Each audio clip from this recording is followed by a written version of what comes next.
Hello. Je me rends compte que j'ai même pas mes lunettes, rien. Je viens d'avoir un truc à vous partager. J'entends souvent, en fait, dans ce truc, dans les relations aux autres, en fait. Je le vois à travers mes clientes, je le vois même dans les discussions avec tout le monde. Il y a toujours ce truc de « Ouais, tu te rends compte ce qu'il m'a dit ou ce qu'elle m'a dit ?» Voilà, il y a toujours ce truc-là. Les gens m'agressent, les gens... Voilà. En fait, les mots des autres ne sont jamais le problème. C'est pas les mots des autres qui te mettent en colère. Les mots des autres, enfin te mettre en colère ou te rendre triste ou te blesser ou voilà, déclencher, voilà. C'est pas les mots qui, c'est pas les autres avec leurs mots qui viennent te faire ça. Les mots des autres sont juste un déclencheur. Ils viennent réveiller un truc qui est déjà existant en toi. Ils viennent pas créer quelque chose à l'intérieur de toi, avec un mot, avec une réaction. Ils viennent réveiller quelque chose que tu as déjà en toi. Si ça te met en réaction, c'est que c'est là, ça sommeille. C'est là comme ça. Et juste, ils viennent jeter un truc dessus en mode... Ça vient tout faire péter, quoi. C'est tout. Alors quand c'est comme ça, bien souvent, on en veut à la personne en face. Ouais, parce que tu te rends compte qu'il ou ce qu'elle m'a dit, ça m'a mis en colère, parce que tu te rends compte, on m'agresse, et puis on me blesse, et puis on me rejette, et puis de toute façon, c'est pas juste, et puis... Le rejet, tu l'as déjà en toi. L'injustice, tu l'as déjà en toi. L'abandon, tu l'as déjà en toi. L'humiliation, tu l'as déjà en toi. La trahison, tu l'as déjà en toi. La colère, elle est déjà ancrée à l'intérieur de toi. La tristesse aussi, elle est déjà ancrée à l'intérieur de toi. Tu sais pourquoi ? Parce que juste, si ça vient réveiller à ce point-là et que tu y restes comme ça pendant longtemps, et que tu rumines l'histoire, tu sais. Je parlais l'autre jour qu'une émotion, ça ne nous appartient pas, que ça nous fait que traverser. Le problème, c'est que bien souvent, on ne la laisse pas traverser, on la garde à l'intérieur de nous. Et c'est ça, justement. Quand tu as une émotion qui est déclenchée, c'est parce que, qui te traverse, c'est parce qu'il y a une blessure qui est réveillée. D'accord ? Donc, si tu ne te laisses pas la traverser complètement et que tu la gardes à l'intérieur de toi, elle vient s'installer à l'intérieur. Ok ? Donc, à chaque fois qu'on va venir réveiller ça, ça va se décupler, et se décupler, et se décupler, et se décupler. C'est ça le truc. C'est pour ça qu'à un moment donné, tu t'identifies à ta tristesse, ou que tu t'identifies à ta colère, ou que tu t'identifies à tes blessures complètement. C'est juste parce que tu les as ancrées à l'intérieur de toi depuis des années. Et du coup, tu as l'impression que c'est toi. Ouais, de toute façon, je suis tout le temps en colère. Parce que tu as trop de colère en toi, tu as trop d'histoires qui t'ont mise en colère. Et dès qu'il y a quelqu'un qui vient te dire un truc, de toute façon, tu es en colère pour tout. Donc la colère ressort pour tout et n'importe quoi. C'est pas de ta faute. D'accord ? On t'a jamais appris à t'autoriser à exprimer ta colère. Tu as le droit d'être en colère. Et tu n'es pas une mauvaise personne pour autant. J'entends souvent ça, je l'ai eu aussi aujourd'hui dans des échanges. J'ai peur que si je dis ce que je pense et que je transmette, j'exprime ma colère, j'ai peur qu'on ne m'aime plus et j'ai peur qu'on me juge de quelqu'un que je ne suis pas. Et j'ai peur qu'on ne m'identifie pas bien, quoi. Le problème, c'est que si tu ne partages pas qui tu es vraiment, c'est-à-dire que si on vient déclencher ta colère à un moment donné, c'est peut-être parce qu'aussi on vient toucher des limites, un cadre, tu sais, que tu as défini, et que ça fait dépasser ton cadre. Donc ça, tu ne le tolères pas. Et ça peut aussi te mettre en colère. Tu as le droit de te mettre en colère. Le problème, c'est que si tu gardes cette colère à l'intérieur de toi, elle vient s'ancrer en toi, et c'est là que c'est mauvais. Et le jour où ça sort au bout de je ne sais combien de fois, d'accord ? C'est pas bon, ça pue la merde en fait, parce que pour un truc comme ça, tu le sors. Pareil pour la tristesse. Pour un petit truc de rien qui se passe dans ta vie, tu vas te mettre à pleurer et en faire des trucs. Oui, la vie est injuste. Non, juste, ok, c'est parce que tu as accumulé plein de tristesse depuis des lustres, mais en fait, voilà, remets-toi dans la situation exacte. Et en fait, non, à la base, oui, c'est triste, c'est ok, mais peut-être qu'il n'y a pas besoin d'en faire autant, d'accord ? Et c'est ça, en fait, le truc, c'est que si tu apprends à t'autoriser à être en colère quand tu es en colère, à être triste quand tu es triste. Tu vas pouvoir être qui tu es. Et là, les gens vont t'aimer pleinement pour qui tu es. Quand tu t'empêches... Ok. Quand tu t'empêches d'être en colère parce que tu as peur que les gens ne t'aiment pas pour qui tu es, c'est là que tu te blouses en fait. Parce que dans qui tu es, il y a des choses qui te mettent en colère quand on dépasse tes limites que tu as établies. Ça s'appelle juste en fait du respect de soi. Donc tu as le droit d'avoir cette colère et tu as le droit de l'exprimer. Après maintenant, c'est comment tu l'exprimes. Si tu deviens agressif, méchant, violent, voilà, là c'est parce que c'est de la colère qui est réprimée depuis longtemps et c'est pas bon. Maintenant, si simplement tu sens la colère en toi monter et que tu arrives juste à exprimer à la personne, là ce que tu me dis, ça me met en colère parce que là tu dépasses mes limites. Moi ça, il est hors de question que tu dépasses ça, ça fait partie de mon cadre. Tu as juste besoin de dire à la personne, là ça me met en colère. Tu n'as pas besoin d'être agressif en fait. Et c'est ça le truc. Apprends à gérer ta colère, mais ne la réfrène pas. C'est ça la différence. Apprendre à gérer ta colère, c'est juste la sentir venir, juste la laisser s'exprimer en mode là ça me met en colère et je ne tolère pas ce que tu viens de faire ou ce que tu viens de dire. D'accord ? Ça c'est gérer et maîtriser sa colère, mais la laisser s'exprimer. Si tu la gardes parce que tu n'es pas sur ton comportement, tu la réprimes et ça te fait du mal. Et si tu deviens, par contre, tu aboies sur les gens, tu les pourris, tu les engueules, tu es méchant, tu es agressif, là c'est que ça a de la colère qui est ancrée à l'intérieur et là ça fait un moment que c'est pas sorti et là ça pue la merde et là tu peux faire du mal en face de toi parce que là on n'est plus dans le... Tu sais quand je dis toujours je suis responsable de ce que je dis mais je ne suis pas responsable de comment tu le prends, là tu es un petit peu responsable de comment la personne peut le prendre parce que là tu n'es plus dans la bienveillance. D'accord ? Donc là, l'idée, c'est d'arriver à maîtriser en mode autorise-toi à être en colère ou à être triste, peu importe, quand tu l'es. Et là, tu seras aligné à toi. Et là, les gens vont t'aimer pour qui tu es sans être biaisé. Parce que quand tu t'empêches d'être en colère ou d'être triste ou tout ça, là, les gens, ils sont biaisés. Et là, tu biaises les gens. Parce que tu veux leur faire croire quoi ? Que toi, t'es un être sans colère, et sans tristesse, et sans tout ça ? T'essaies de faire croire ça à qui, en fait ? Il y a des choses qui te mettent en colère, c'est normal en fait. Il y a des gens qui t'énervent et qui t'agacent et qui viennent chercher toujours le truc. Ouais, t'as le droit, maintenant on va chercher en toi ce que ça fait, mais ça arrive d'être en colère, ça arrive d'être triste, ça arrive d'avoir des choses qui te touchent profondément.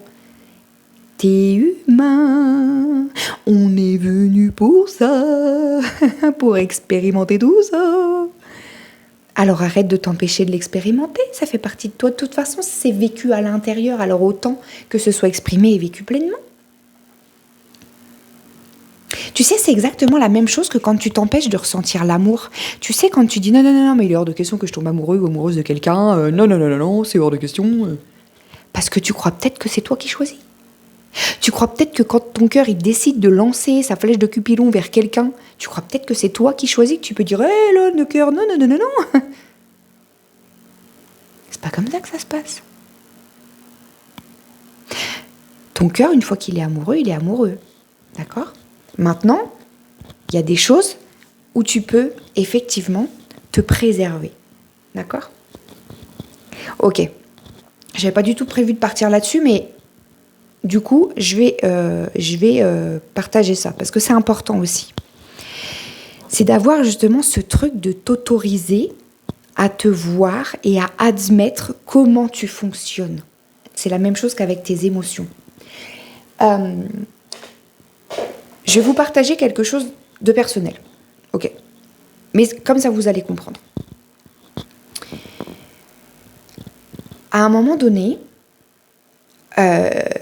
j'ai été confrontée à voir quelqu'un, d'accord ? J'ai eu la chance de tomber sur quelqu'un qui a été franc et honnête, c'est top. Voilà, c'est pas toujours le cas. Dès le départ, moi je sais ce que je recherche en voulant rencontrer quelqu'un, d'accord ? Très bien. Cette personne-là sait aussi ce qu'elle veut et ce qu'elle veut pas, d'accord ? Donc, cette personne-là m'a dit clairement, moi, pas d'engagement, je suis incapable de m'engager dans une relation que je ne veux pas. Ok, très bien. On s'est vu quelques fois. Maintenant, là, moi, je me connais. Et là, je me suis dit, ok, quand tu commences à apprécier la personne, quand tu commences à te sentir bien avec la personne, quand tu commences à dire, ok, là, on s'entend un peu trop bien pour que ça reste qu'un jeu. À ce moment-là, t'écoutes ton cœur, d'accord? Parce que c'est ça, je remets les choses en place. Je dis toujours que c'est ton cœur qui prend les décisions et le mental, il est là que pour la logistique. Mais il est là pour la logistique et il est très important, d'accord? L'idée, c'est, à ce moment-là, j'ai écouté mon cœur. Quand j'ai quand même été, poussée à vouloir rencontrer cette personne-là, c'est ok. Mon cœur me disait que j'avais envie d'apprendre à connaître d'autres facettes de cette personne-là. Ok, très bien. Et à un moment donné, donc, mon mental, mon discernement m'a envoyé le alerte, attention, souviens-toi de ce qu'il t'a dit. Alors oui, parce que pour l'avoir partagé avec une amie, elle me dit oui, mais là tu te rends compte, c'est ton mental qui t'envoie, nanana. Oui, bien sûr que c'est mon mental, mais heureusement qu'il est là. Ton mental, c'est ton instinct de survie. D'accord ? Ton mental, c'est ton instinct de survie. Heureusement qu'il est là, l'instinct de survie. Tu vas pas aller te foutre dans la merde en conscience.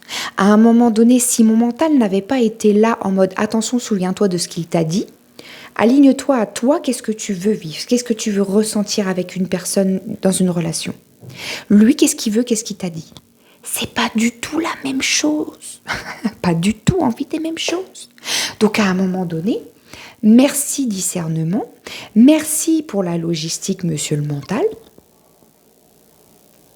On retourne interroger le cœur à ce moment-là. Toi, c'est ça, c'est que le mental m'a envoyé, m'a rappelé, parce que lui, il agit avec les souvenirs, hein, d'accord, m'a rappelé ce que cette personne-là m'avait dit. Souviens-toi. Et puis après, on a été réinterroger le cœur. Qu'est-ce que toi, tu as vraiment envie? Est-ce que tu as envie de cette personne-là dans ta vie? Ou est-ce que tu as envie de ressentir de vivre ça, telle manière, nanana? Non, ok, mon cœur, il me dit bien, bah non, moi j'ai envie de ressentir ça, de vivre ça, nanana, nanana. Très bien. Est-ce qu'avec lui, c'est possible? Basta, décision prise. Si t'écoutes que le cœur à ce moment-là, bah oui, je me sens bien quand je suis avec cette personne-là, c'est sympa, les petits échanges, les trucs, on discute bien sur plein de choses, c'est cool. Oui, mais la finalité, ton instinct de survie, heureusement qu'il est là, parce que quoi, ça voudrait dire que si j'écoute que le cœur, là, j'y vais, en mode sans réfléchir, je tombe dans le panneau, j'ai mon cœur qui s'ouvre, et puis la personne en face va me dire, bah non, mais moi je t'avais dit que... Alors oui, c'est le cœur qui décide. Maintenant, le discernement vient aussi te ramener à la réalité. Il vient aussi te ramener aux faits. Il vient te garder en vie. L'idée, c'est pas de dire « Ok, le mental m'envoie ça, donc du coup je l'écoute ». Non, c'est toujours un aller-retour entre le cœur et le discernement. J'ai écouté mon cœur, j'ai écouté le discernement, qui m'a renvoyé vers le cœur. Et du coup, j'ai remis de la cohérence entre les deux. Parce que là, si j'écoutais le cœur, effectivement, je continuais à voir cette personne. Parce que j'aimais bien. Si j'écoutais mon mental, c'était en mode « Non, alerte, n'y va pas, oh là là, au secours ». Ok, maintenant, on va remettre le lien entre les deux. Il y a une incohérence. Pourquoi oui, pourquoi non, pourquoi voilà. Ensuite, on discute et ok, voilà. Ce que je veux dire, c'est que pour les émotions, c'est la même chose. Ton émotion, elle te traverse, d'accord? Ton émotion, elle te traverse, t'as pas le choix, ok? C'est encore pire même que le fait de ressentir de l'amour pour quelqu'un ou autre, ou de l'attirance, ou de l'attachement. Parce que l'émotion, elle est là, elle te traverse. Pourquoi ton émotion, elle te fait avoir une réaction? Pour te maintenir en vie. D'accord? Voilà pourquoi je dis toujours qu'il faut écouter l'émotion. Il faut écouter de quelle manière ton mental veut te maintenir en vie. Il ne faut pas non plus derrière en faire une croyance complète en mode « Ok, il faut que je réagisse comme ci, il faut que je réagisse comme ça. » Non, prends le temps. En fait, c'est ça, c'est ce que j'explique toujours. Surtout avec mes clientes qui sont dans des pauses ton passé, quand on redémarre et qu'on reprogramme, une fois qu'on a tout déprogrammé, qu'on reprogramme derrière, il y a ce côté où, bah ouais, mais là, du coup, je retombe dans mes réactions, je retombe dans mes trucs. Ok. Autorise-toi à prendre le temps. Ce que je viens de t'expliquer juste avant l'histoire, là, c'est qu'à un moment donné, ça demande de prendre de la hauteur, de réfléchir 2 minutes. Ok, mon cœur, il m'avait envoyé ça. Ok, le mental, il y a ça. Ok, le cœur, là, il ment ça. Ok, et on remet de la cohérence. Fais une réunion à l'intérieur de toi entre ton cœur et ta raison. Fais la réunion à l'intérieur en mode ok, il faut que les deux tombent d'accord. Il faut que les deux aient leur raison, effectivement, et qu'on tombe d'accord pour prendre une décision fiable et alignée à toi, en fait. Et donc là, c'est pareil, c'est autorise-toi quand tu as envie de changer tes réactions, de comprendre pourquoi il y a des gens qui te mettent en réaction et de comprendre que ça sert à rien de leur aboyer dessus ou de les pourrir et qu'il faut juste aller regarder en toi ce qui se passe et comprendre comment tu peux le gérer. Il faut que tu t'autorises, ça demande de prendre ce pas de recul et de se dire « Ok, je me vois ». Tu sais, alors c'est vrai que dans un premier temps, ça demande plus de temps parce qu'il faut le temps d'aller chercher quand tu ne le maîtrises pas encore totalement. Et c'est vrai que l'idéal, ce serait de pouvoir faire, attends, pause. Je fais pause sur tout le monde qui m'entoure. Moi, je prends le temps de réfléchir à tout, je repositionne tout. Et une fois que tu es OK, paf, tu refais play, c'est parti. OK, maintenant, je sais comment réagir. Je donne une image un peu, ça, ce serait top, ce serait l'idéal, ce serait génial. Mais ce que je veux dire, c'est que essaie de faire ça. Tu as le droit de ne pas répondre tout de suite à quelqu'un. Tu as le droit de ne pas forcément réagir tout de suite. Tu as le droit de prendre le temps et de dire « Tu sais, là, ça me rend triste ce que tu me dis » ou « Tu sais, là, ça me met en colère ce que tu me dis. On en parlera plus tard parce que là, je vais pas avoir les bonnes réactions. » Alors en face, ça peut-être qu'il y a des gens qui peuvent dire « Attends, qu'est-ce qu'elle me fait ? Qu'est-ce qu'il me fait ?» Oui, mais en même temps, ça te permet de te préserver, de ne pas aller dans des réactions qui vont te rendre mal toi. Pourquoi ? Parce que derrière, tu vas culpabiliser de ta réaction. Parce que tu sais que tu vas avoir fait du mal en face de toi. Tu sais que la personne en face va mal interpréter ce que tu vas dire et du coup, elle va te juger de pas correct et derrière, il va y avoir des quiproquos de fou. C'est comme ça que ça commence, les quiproquos. D'accord ? Donc juste, en fait, le truc, c'est de se dire que je reviens au tout début, là, en fait, dans tout ça, j'ai brodé, mais je reviens au tout début dans le... Il y a des gens qui déclenchent des choses en toi. Prends le temps d'observer ce déclencheur. T'es pas une bombe, en fait. T'es pas une bombe. C'est pas parce qu'on appuie sur un truc que, bah, il y a tout qui doit sortir, quoi. Ou alors, si c'est comme ça que ça se passe à l'intérieur, c'est parce que t'as besoin de décharger beaucoup, beaucoup, beaucoup de choses. Et là, viens me voir et on va travailler ensemble. Parce que là, si t'es en mode comme ça, ouais, c'est que t'es une bombe à retardement. Et là, c'est dangereux pour ta santé à toi. Parce que peut-être que t'es au bord d'un burn-out ou je ne sais quoi, tu vois. Je sais pas, mais si t'es prête à bondir sur le moindre truc qui te fait réagir, fais attention, quoi. Fais attention parce que t'es en train de t'éloigner des autres et t'es en train de t'éloigner de toi, en fait. Préserve-toi. Essaye d'arriver à prendre ce temps de recul. Dès que tu vois un déclencheur, ok, je prends le temps, je prends de la hauteur. Vraiment, c'est important, d'accord ? Et c'est pareil dans les rencontres, comme je t'expliquais tout à l'heure, il y a des gens qui viennent déclencher des choses, effectivement. Mais le tout, c'est de toujours te positionner quand même dans toi, tes valeurs, ce que tu auras décidé et qui tu es. C'est-à-dire que des gens qui viennent déclencher peut-être un attachement, quelque chose chez toi, mais que tu sens que c'est pas totalement en alignement. Pourquoi, en fait ? Qu'est-ce que cette personne-là vient apporter chez toi pour déclencher cet attachement ? Peut-être que alors que cette personne n'a pas forcément envie, par exemple, de partager plus avec toi. Peut-être simplement parce que cette personne, elle vient t'apporter quelque chose que tu as du mal à t'apporter à toi-même et que tu auras envie de t'accrocher juste à ça.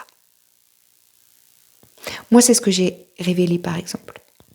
Mais c'est bien, c'est parfait parce que ça veut dire que ça, maintenant, je l'ai pointé et je peux venir me l'apporter à moi-même. Donc ça, c'est cool. Et c'est ça l'idée, c'est que dès que tu vois quelqu'un qui vient déclencher quelque chose à l'intérieur de toi, ça te permet de voir, en fait, à l'intérieur de toi, tes réactions et ce qu'il y a qui est en, comment dire, qui bouillonne, en fait, qui est en alerte, qui demande qu'à être, en fait, vu.